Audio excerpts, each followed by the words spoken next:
ಸಂಚಿಕೆ ಶುರುವಿನಲ್ಲಿ ಮೊದಲು ಅವ್ರನ್ನ ಕಳ್ಸೋದು, ಆಮೇಲೆ ನಮ್ಮನ್ನ ಕಳ್ಸೋದು, ಹೀಗೆ ಒಬ್ಬೊಬ್ಬರನ್ನ ಕಳಿಸಿ ಇರೋ 2 ರೂಮ್ ಅಲ್ಲಿ ಆರಾಮಾಗಿರೋ ಪ್ಲಾನ್ ನಿಮ್ದು ಅಂತ ಹೇಳಿ ರೋಹಿಣಿ ಹೇಳ್ತಾಳೆ. ಆಗ ಮನೋಜ, ಹೌದು ಇದು 100% ನಿಜ, ಆರಾಮಾಗಿ ಇರೋ ಪ್ಲಾನ್ ಅಲ್ಲ ನಿಮ್ದು ಅಂತ ಹೇಳಿ ಮಾತಾಡ್ತಿರುವಾಗ ಸೂರ್ಯನ್ಗೆ ತುಂಬಾ ಕೋಪ ಬರುತ್ತೆ. ಅಲ್ಲೋ ಪೆಂಗ್ಯ, ನಿನ್ಗೇನಾದ್ರೂ ಸ್ವಲ್ಪನಾದ್ರೂ ಸ್ವಾಭಿಮಾನ ಇದೆಯಾ? ನಮ್ಮನೆ ರೂಮ್ ಕಟ್ಸೋಕೆ ಅವ್ರು ಯಾಕೋ ದುಡ್ಡು ಕೊಡ್ಬೇಕು?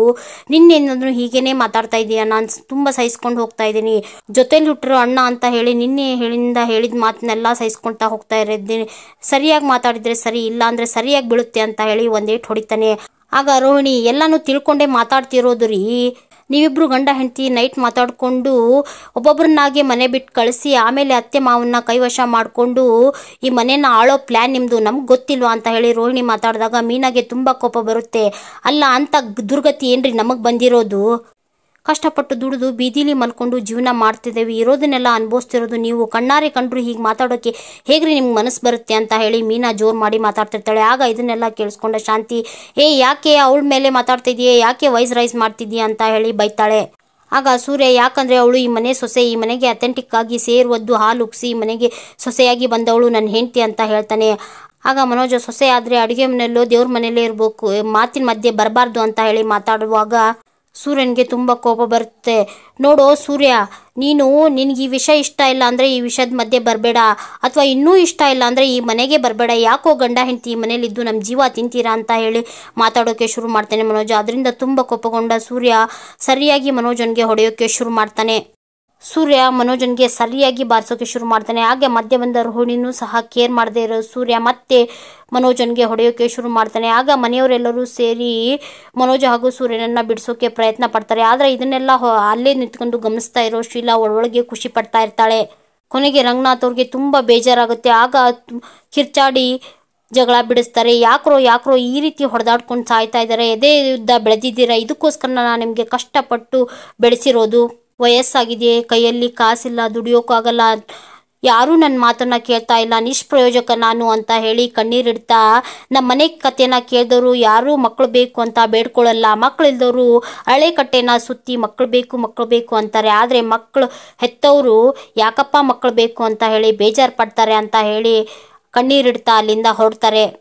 ರೂಮ್ ಕಟ್ಸೋ ವಿಷಯಕ್ಕೆ ಸೂರ್ಯ ಮಾಡಿರೋ ಗಲಾಟೆಯಿಂದ ತುಂಬಾ ಬೇಜಾರಾದಂಥ ಶ್ರುತಿ, ಅಲ್ಲ ರವಿ, ನಿಮ್ಮಣ್ಣ ಮಾತಾಡಿದ್ದು ಸರಿನಾ? ಅಲ್ಲ, ನಮ್ಮಮ್ಮ ಒಳ್ಳೆ ಉದ್ದೇಶದಿಂದ ತಾನೇ ದುಡ್ಡು ಕೊಡೋಕೆ ಬಂದಿದ್ದು, ಆ ರೀತಿ ಮಾತಾಡಿದ್ದು ನನಗೆ ಸರಿ ಕಾಣಲಿಲ್ಲ. ಈಗಲೂ ನಿಮ್ಮಣ್ಣಂದೇ ತಪ್ಪೋ ಇಲ್ಲ ಅನ್ನೋ ರೀತಿ ಮಾತಾಡಬೇಡ ಅಂತ ಹೇಳ್ತಿರುವಾಗ, ಅಲ್ಲ ಶ್ರುತಿ, ನೀನಾದ್ರೂ ನನ್ನ ಕೇಳ್ಬೋದಿತ್ತು. ಅಲ್ಲ, ನಿಮ್ಮಮ್ಮ ಯಾರು ನಮ್ಮನೆ ರೂಮ್ ಕಟ್ಸೋಕೆ ದುಡ್ಡು ಕೊಡೋಕೆ ಅಂತ ಪ್ರಶ್ನೆ ಮಾಡ್ತಾನೆ. ಅಲ್ಲ ರವಿ, ರೋಹಿಣಿಯರ್ ತಂದೆ ಕಂತೆ ದುಡ್ಡು ಕಳಿಸ್ತಾರೆ, ಅದು ಯಾರಿಗೂ ತಪ್ಪಾಗಿ ಕಾಣಲ್ಲ, ಆದ್ರೆ ನಮ್ಮಮ್ಮ ಮಾತ್ರ ದುಡ್ಡು ಕೊಡೋಕೆ ಬಂದ್ರೆ ಅದು ತಪ್ಪಾಗಿ ಕಾಣಿಸುತ್ತಾ ಅಂತ ಹೇಳಿ ಶ್ರುತಿ ಪ್ರಶ್ನೆ ಮಾಡಿದಾಗ, ಅಲ್ಲ ಶ್ರುತಿ, ಅವ್ರು ಕೊಟ್ಟಿರೋದು ರೋಹಿಣಿಗೆ ಅಂದ್ರೆ ಅವ್ರ ಮಗಳಿಗೆ, ಆದ್ರೆ ನಿಮ್ಮ ಅಪ್ಪ ಅಮ್ಮ ನಿಮಗೆ ಕೊಡಬೇಕು, ಅದನ್ನ ಬಿಟ್ಟು ನಮ್ಮನೆ ರೂಮ್ ಕಟ್ಸೋಕೆ ದುಡ್ಡು ಕೊಡೋಕೆ ಅವ್ರು ಯಾರು? ಅಲ್ಲ, ಮೊದಲೇ AC ಕಳಿಸಿದಾಗ ನಾವು ಇದನ್ನ ಡಿಸ್ಕಸ್ ಮಾಡಿದ್ವಿ, ಮತ್ತೆ ಅವ್ರು ಯಾಕೆ ಪದೇ ನಮ್ಮನೆಗೆ ಬಂದು ದುಡ್ಡು ಕೊಡ್ತಾ ಇದ್ದಾರೆ ಅಂತ ಹೇಳಿ ಕೇಳ್ತಿರುವಾಗ, ಆಯ್ತು ಬಿಡು, ನಮ್ಮಮ್ಮಂಗೆ ಇನ್ಮೇಲೆ ಇಲ್ಲಿ ಬರಲೇಬೇಡ ಅಂತ ಹೇಳ್ತೀನಿ ಅಂತ ಹೇಳಿ ಶ್ರುತಿ ಕೋಪಗೊಳ್ತಾಳೆ. ಅಲ್ಲ ಶ್ರುತಿ, ನೀನು ಇದನ್ನ ಮಾತಾಡೋಕ್ಕಿಂತ ಮುಂಚೆ ನನ್ನ ಹತ್ರ ಡಿಸ್ಕಸ್ ಮಾಡಬೇಕಿತ್ತು ಅಂತ ಹೇಳಿ ರವಿ ಕೇಳಿದಾಗ, ಆಯ್ತಪ್ಪ, ಇನ್ಮೇಲಿಂದ ನಾನು ನಮ್ಮ ಅಪ್ಪ ಅಮ್ಮನ ಹತ್ರ ಮಾತಾಡೋದೇ ಇಲ್ಲ, ಒಂದ್ ವೇಳೆ ಅವ್ರ ಮನೆಗೆ ಹೋದಾಗ ಬಾಯಿಗೆ ಬೀಗ ಹಾಕೊಂಡಿದ್ಬಿಡ್ತೀನಿ ಅಂತ ಹೇಳಿ ಕೋಪಗೊಂಡು ಶ್ರುತಿ ಹೋಗಿ ಕೂತ್ಕೋತಾಳೆ. ಮನೆಯಲ್ಲಿ ಆದ ಘಟನೆಯಿಂದ ತುಂಬಾ ಬೇಜಾರಾದಂಥ ಸೂರ್ಯ ಕುಡಿಯೋಕೆ ಶುರು ಮಾಡ್ತಾನೆ. ಜೊತೆಗೆ ಚೇತನು ಸಹ ಇರ್ತಾನೆ. ಮನೆಯಲ್ಲಿ ಆದ ಘಟನೆಯನ್ನು ಹಾಗೂ ತನ್ನ ಹೆಂಡತಿನ ತಾನು ಚೆನ್ನಾಗಿ ನೋಡ್ಕೊಳಕ್ ಆಗ್ತಿಲ್ಲ ಅಂತ ಹೇಳಿ ನೊಂದ್ಕೊಂಡು ಸೂರ್ಯ ಚೇತನ್ಗೆ ಹೇಳ್ತಾ ಇರ್ತಾನೆ. ಮನೆಯಲ್ಲಿ ಆದ ಘಟನೆಯನ್ನ ಹೇಳ್ಕೊಂಡಾಗ ಚೇತನ್ ಒಂದು ಐಡಿಯಾ ಕೊಡ್ತಾನೆ. ಅಲ್ಲ ಕಣೋ, ನೀವು ರೂಮ್ ಕಟ್ಸ್ಬೇಕು ಅಂತ ಹೇಳಿ ಪರದಾಡ್ತಾ ಇದ್ದೀರಾ, ರೂಮ್ ಕಟ್ಸ್ಬೇಕಂದ್ರೆ 1 ಲಕ್ಷದ ಮೇಲೆ ದುಡ್ಡು ಬೇಕು, ಅದೇ ದುಡ್ಡನ್ನ ನಿಮ್ ಬೀಗ್ರೆ ಕೊಡ್ತಾರೆ, ಅದಕ್ಕೆ ಬಡ್ಡಿನೂ ಇರಲ್ಲ, ಅಥವಾ ನಿಮ್ಗೆ ಅವರು ಹಣ ವಾಪಸ್ಸು ಕೇಳಲ್ಲ, ಅಂತೂ ಮಿಕ್ಕಿ ಹಣ ಕೇಳಿದ್ರೆ ನಿಮ್ಮ ಹೆಣ್ಣನ್ನ ನಿಮ್ಮ ಮನೆಗೆ ಕಳಿಸ್ಬಿಡ್ತೀವಿ ಅಂತ ಹೇಳಿದ್ರಾಯ್ತು ಅಂತ ಹೇಳಿ ಚೇತನ ಐಡಿಯಾ ಕೊಟ್ಟಾಗ, ಎಂತ ಲೋಫರೋ ನೀನು, ಸ್ವಾಭಿಮಾನ ಇಲ್ವೇನೋ, ಅವ್ರು ಕಟ್ಸೋ ಮನೆಯಲ್ಲಿ ನಾವ್ಯಾಕೋ ನಮ್ಮ ಬದುಕನ್ನ ಕಟ್ಕೋಬೇಕು, ನೀನು ಬದುಕು ಹಾಳು ಮಾಡೋ ಐಡಿಯಾನ ಕೊಡ್ತಾ ಇದೀಯಾ, ಸಂಸಾರ ಉಳಿಸೋ ಐಡಿಯಾ ಕೊಡ್ತಾ ಇಲ್ಲ ಅಂತ ಹೇಳಿ ಚೇತನ್ಗೆ ಬೈತಾನೆ ಸೂರ್ಯ. ಹಾಗೆ ತುಂಬಾ ಕುಡಿತಿರ್ತಾನೆ ಸೂರ್ಯ. ರಾತ್ರಿ ಕುಡ್ಕೊಂಡು ಮನೆಗೆ ಬಂದಾಗ ಮೀನಾ, ಯಾಕ್ರಿ ಇಷ್ಟೊಂದು ಕುಡ್ದಿದ್ರ, ನನ್ಗೆ ಗೊತ್ತು ಇವತ್ತು ನೀವು ಕುಡ್ದೇ ಬರ್ತೀರಾ ಅಂತ ಗೊತ್ತಿತ್ತು ಅಂತ ಹೇಳಿದಾಗ, ನೀ ನನ್ನ ಹೆಂಡತಿ ಅಲ್ವಾ, ನನ್ನ ಹಾರ್ಟಲ್ಲೇ ಇರ್ತೀಯ, ಅದಕ್ಕೋಸ್ಕರ ಎಲ್ಲನೂ ಅರ್ಥ ಮಾಡ್ಕೊಂಡಿರ್ತೀಯ ಅಂತ ಹೇಳಿ ಮಾತಾಡ್ತಾ ಇದ್ದೇನೆ. ಆಯ್ತು ಬನ್ನಿ ಊಟ ಮಾಡಿ ಅಂತ ಹೇಳಿ ಮೀನಾ ಕರೆದಾಗ, ಇಲ್ಲ ನನ್ಗೆ ಊಟ ಗೀಟ ಏನೋ ಬೇಡ, ನಿದ್ದೆ ಮಾಡಬೇಕು ಅಂತ ಹೇಳಿ ನಿಲ್ಲೋಕ್ಕೂ ಆಗದೆ ಇರೋಷ್ಟು ಕುಡ್ದಿರೋ ಸೂರ್ಯ ಒಳಗಡೆ ಹೋಗ್ತಾನೆ. ಆಗ ಇದನ್ನೆಲ್ಲ ನಿಂತ್ಕೊಂಡು ಗಮನಿಸ್ತಾ ಇರೋ ರಂಗನಾಥ್ ಅವರು, ಏನಪ್ಪ ಸೂರ್ಯ ನಿನ್ನ ಅವಸ್ಥೆ ಅಂತ. ಹೂನಪ್ಪ ನನ್ನ ಪರಿಸ್ಥಿತಿ ನೋಡಪ್ಪ, ನನ್ನ ಹೆಂಡ್ತಿನ ನನ್ನಿಂದ ಚೆನ್ನಾಗಿ ನೋಡ್ಕೊಳಕ್ ಆಗ್ವಲ್ದು ಅಂತ ಹೇಳಿ, ಅದರಲ್ಲಿ ಬೇರೆ ನನ್ನ ಈ ಕುಡಿಯೋದಕ್ಕೆ ಕಾರಣ ಇದನ್ನೆಲ್ಲ ಬಿಡಬೇಕು ಅಂತ ತುಂಬ ಪ್ರಯತ್ನ ಪಡ್ತಾ ಇದ್ದೀನಿ. ಆದರೆ ಈ ಮನೇಲಿರೋರೆಲ್ಲ ನನ್ನ ಕುಡಿದು ಹಾಳು ಮಾಡ್ತಾ ಇದ್ದಾರೆ, ಬಂದ್ರು ನೋಡು ಅಂತ ಹೇಳುವಾಗ ರವಿ, ಶ್ರುತಿ, ಮನೋಜ ಹಾಗೂ ಶಾಂತಿ, ರೋಹಿಣಿ ಎಲ್ಲರೂ ಎದ್ದು ಬರ್ತಾರೆ.